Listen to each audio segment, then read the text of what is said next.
안녕하세요. 매일 묵상. 오늘은 사도행전 10장 17절부터 33절 말씀 보도록 하겠습니다.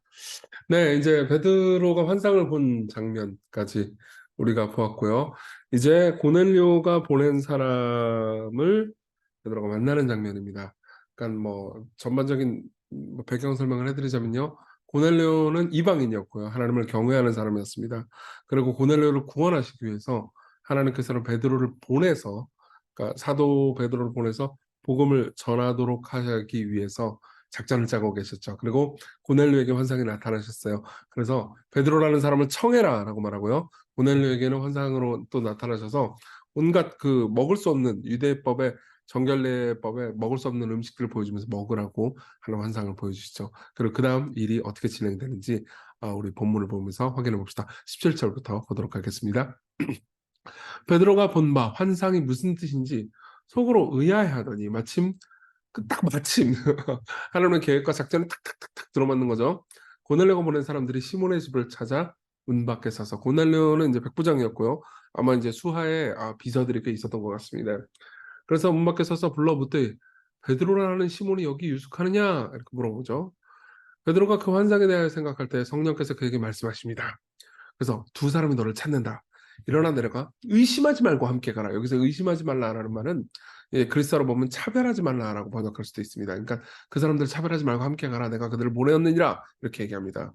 왜 그런 얘기를 했을까요? 사실은 유대인들은 이방인들에 대한 차별이 엄청났거든요. 그래서 막 온갖 근거 없는 소문 같은 것들을 퍼붓으라고 하면서 이방인들을 대단히 미워했습니다. 그리고 그럴까 봐 또 그런 이제 문제가 베드로에게 여전히 남아 있었기 때문에 차별하지 말고 내려가라. 내가 너에게 명령하는 것이다라고 성령님께서 말씀을 해주시는 거죠. 그러니까 베드로가 내려가서 그 사람들을 보고 이르되 내가 곧 너희가 찾는 사람인데 무슨 일로 왔니? 라고 물어봅니다. 그들이 대답하되 백부장 고넬료는 의인이요 하나님을 경외하는 사람이라 유대 온 족속이 칭찬하더니, 그러니까 이제 이 말까지 해는 거죠.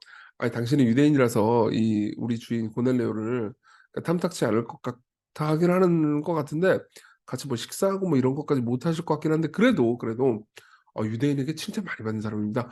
여호와 하나님을 경외하는 사람이에요. 그리고 의인이고 그가 거룩한 천사의 지시를 받아 당신을 그 집으로 청하여 말을 들으려 하느니라 한대. 그러니까 이제 천사가 나타나 가지고 지시를 받았습니다. 그래서 당신 베드로를 청하라고 그러던데요. 뭐 말을 듣고 싶습니다. 그러니까 베드로가 불러들여 유숙하게 하니라. 그러니까 일단은 잠자게 합니다. 그러니까 이때 이미 이제 베드로의 마음이 많이 열린 거예요. 그래서 베드로가 그래 같이 잠까지 잤다. 그러면 이제 차별을 이제 거의 안 하기 시작한 거죠. 베드로가 그러니까 하나님의 말씀으로 인해서 마음이 그래도 비교적 많이 녹은 겁니다. 이튿날 일어나 그들과 함께 걸세 요바에서 온 어떤 형제들도 함께 가니라. 이튿날 가이사랴에 들어가니 고넬료가 그의 친척과 가까운 친구들을 모아 기다리고 있었어요. 이렇게 준비된 청중들 만나기 쉽지 않죠. 예.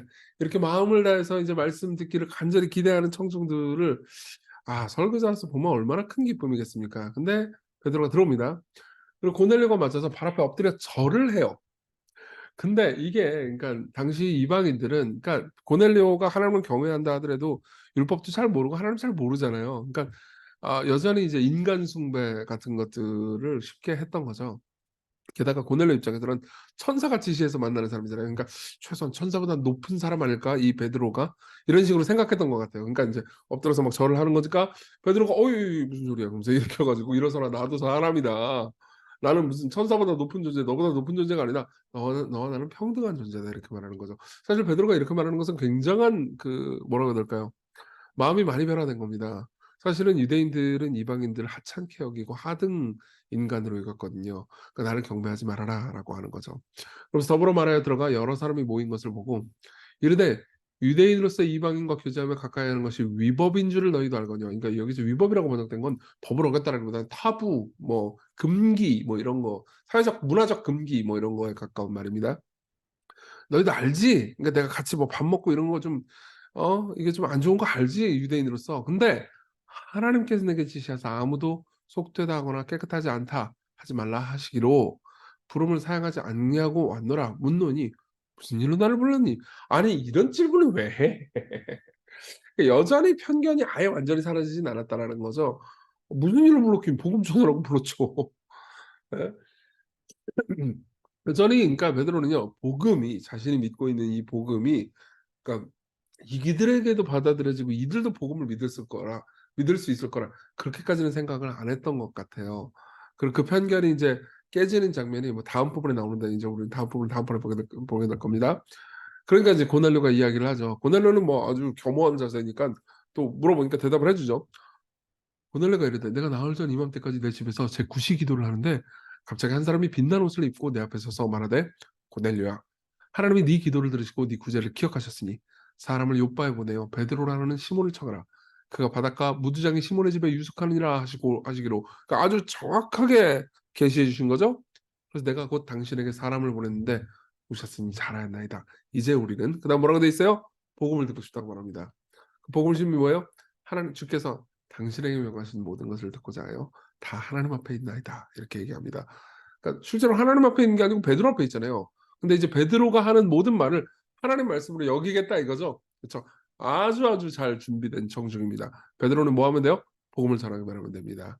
자, 그거는 이제 우리가 복음을 어떤 내용으로 전하는지는 다음번에 보도록 할 거예요. 자, 우리 적용해 볼까요?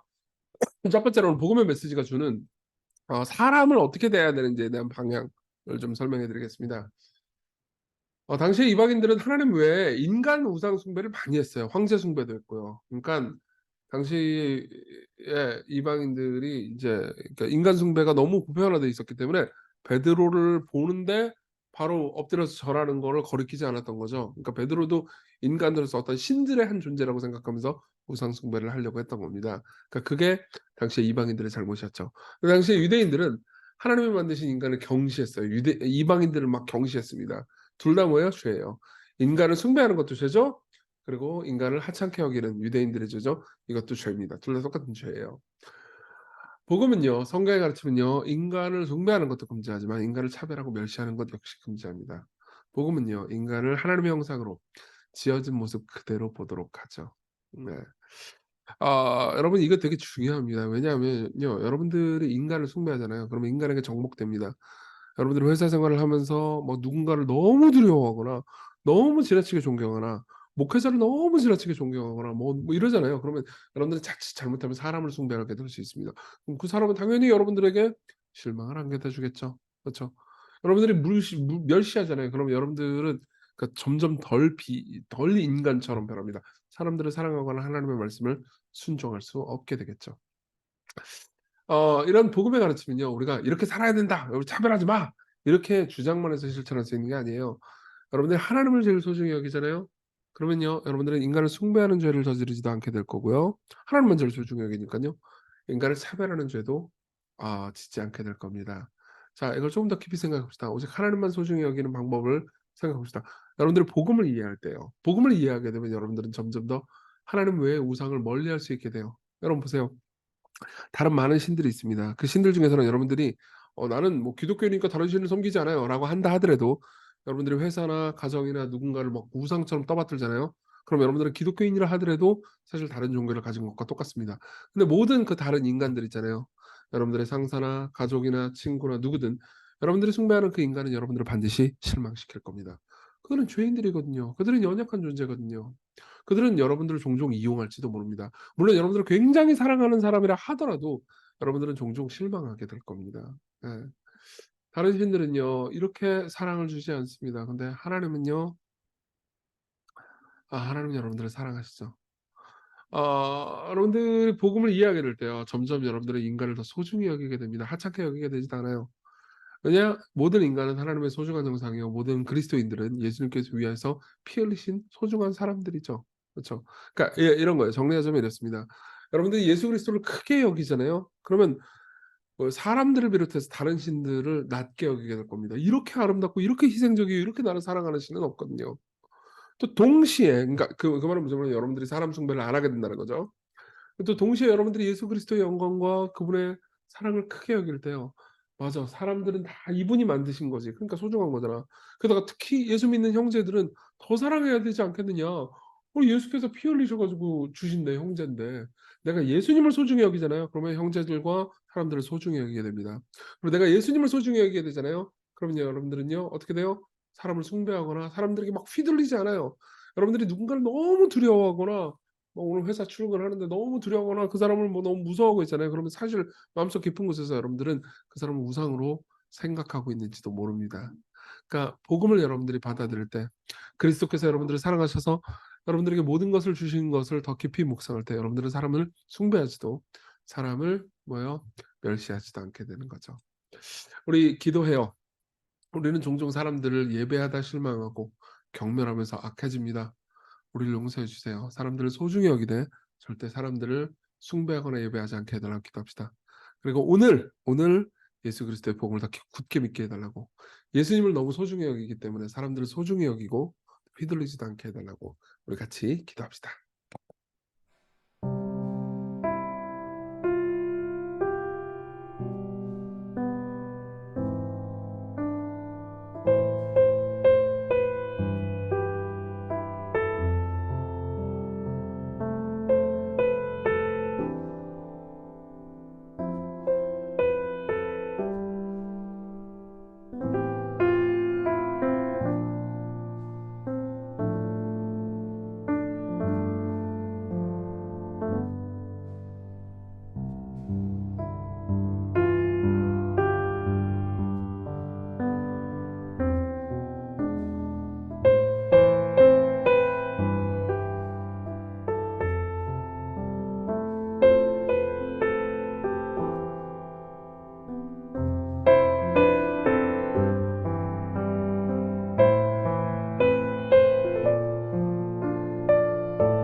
기도하겠습니다. 은혜로우신 하나님, 우리는 종종 사람들을 너무 크게 여겨서 두려워하거나 또 너무 멸시하고 하찮게 여깁니다. 우리에게 복음을 가르쳐 주십시오. 사람을 있는 그대로 보고 차별하지 않고 사랑할 수 있게 해 주십시오. 그리고 무엇보다 우리의 참 하나님 예수 그리스도를 소중히 여기게 해 주십시오. 오늘 그 믿음으로 기쁨으로 삶을 살게 해 주세요. 예수님 이름으로 기도했습니다. 아멘. 네, 오늘 하나님의 은혜 안에서 기쁘고 행복한 하루 보내셨으면 좋겠습니다.